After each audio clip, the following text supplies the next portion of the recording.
Hello everyone! In this video, I'll show you how to change your country's location on Facebook using a laptop or PC. So let's get started.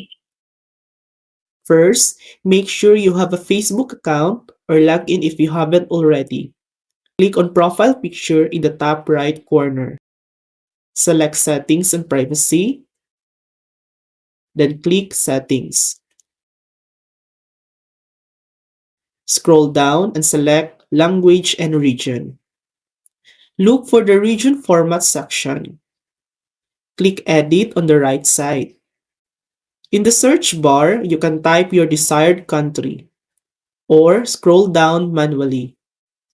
Once you select a country, the Save Changes message will appear at the bottom and your location will update automatically.